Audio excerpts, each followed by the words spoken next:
Assalamu alaikum, I'm Aisha and you're watching Samaa News. Here are today's headlines.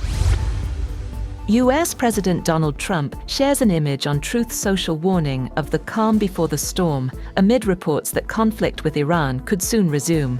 The AI-generated graphic showed Trump alongside a US Navy admiral in front of stormy waters filled with warships, including one carrying the Iranian flag. Trump offered no written explanation for the post. The image appeared as Israeli media reported Trump could decide within 24 hours on possible military action against Iran. Israeli officials also warned that renewed fighting could last from several days to several weeks.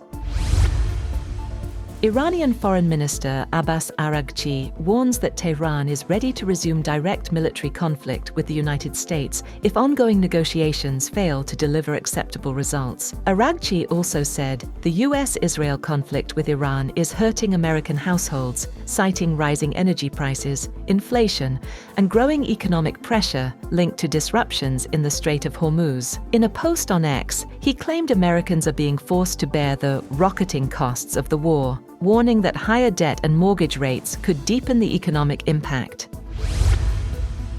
Pakistan's Interior Minister, Mohsin Naqvi, has arrived in Tehran as part of efforts to help revive stalled peace talks between Iran and the United States.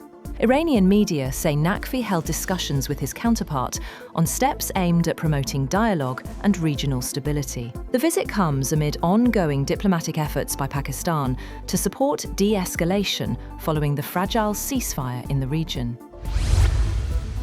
China says agreements reached during US President Donald Trump's visit to Beijing remain preliminary, despite positive talks between the two sides. Beijing says both countries have agreed to establish new trade and investment boards aimed at negotiating tariff reductions and broader economic cooperation. The meetings between Trump and Chinese President Xi Jinping focused on trade, agriculture, and investment, though few concrete details were announced.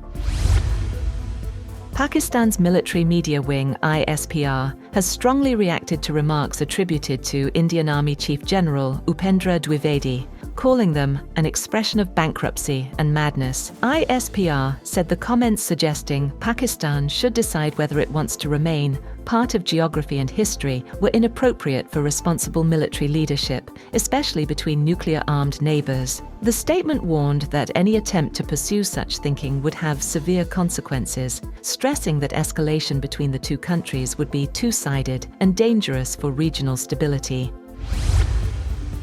Former UK Health Minister Wes Streeting says he would stand in any leadership contest to replace Prime Minister Keir Starmer, calling for a proper contest within the Labour Party. Streeting, speaking at a Labour supporters conference, said he had stepped down and urged Starmer to set a timetable for his departure. He also criticised Brexit, calling it a catastrophic mistake and arguing Britain's future lies closer with Europe. At least 8 people were killed and 32 injured in Thailand after a freight train collided with a bus at a railway crossing in Bangkok, officials said. The impact triggered a fire that engulfed the vehicle. Rescue teams said all 8 victims were passengers on the bus. The crash also involved nearby cars and motorcycles, with firefighters battling flames near Makassan station. Authorities said the bus was reportedly stopped on the tracks at a red light when the train, carrying containers, was unable to stop in time. Investigations are underway.